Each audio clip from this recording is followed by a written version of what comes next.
Japan, Part 168. Japanese are uncompromising in requiring individual performance, but they can then take this performance for granted and concentrate on camaraderie games, ceremonies, parties, and celebrations. Employees come into their workplace on vacation and weekends in large part because they enjoy camaraderie. In contrast, while the American acknowledged the need for large organizations, we have yet to tame them. The communication values so essential for successful group living, which we once treasured in our villages and towns, have not been revitalized in the modern cities and complex organizations. At organizational level, we need to give more flexibility to the universities, companies, and government offices. Responsible people in these organizations are now more often concerned with satisfying scores of the special regulations or avoiding lawsuits than with accomplishing overall purpose of their organizations. To achieve the purpose of which regulations were created, Americans would do well to follow the Japanese model and rely on moral suasion, on creating a consensus of concerned people who can exert their positive influence. The use of specialized regulatory agencies not responsible for overall health of the organization they supervise leads to the legalistic rigidities, adversary relationships, and thus weakening the force of the moral community. Without this moral force, regulations cannot fully accomplish their original purpose.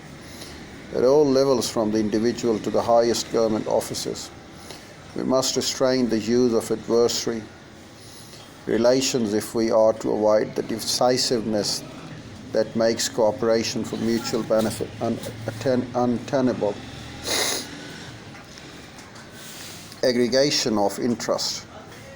Complex problem of international trade negotiations, energy policy, pollution control, and readjustment of declining industries now require high levels of cooperation between companies within a given industrial sector.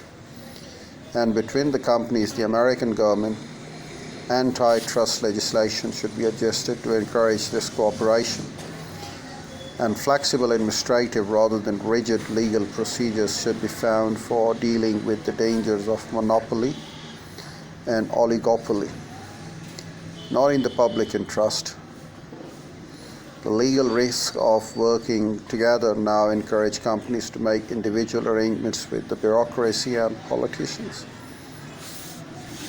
thus weighing down the government with special concessions, and it makes it impossible for any group to represent common purpose against a single well-organized group, nor acting in trust of the majority. Branches of government in various sectors should welcome the cooperation of independent companies under them and should work with these associations on issues of overall public interest. Aggregation of interest works well when representatives of different groups meet frequently without immediate business in order to build up friendship and trust, which become invaluable at the time of difficult negotiations. The representation must not only have the trust of their own members, but must also know thoroughly the interest and the inclinations of their constituents. This in turn requires frequent meetings of persons in the same group, sufficient discussions, and group binding so that there is a consensus which can be represented in higher level discussions. American labor leaders and management seldom see each other except in confrontational situations, but in Japan the frequent informal social gatherings between them creates better basis for understanding and reduces mutual antagonism. When various groups send representatives to negotiate, they do not use attorneys but go betweens intermediaries who are known for their capacity to gain trust and confidence of all groups because of their personal reputation and social position.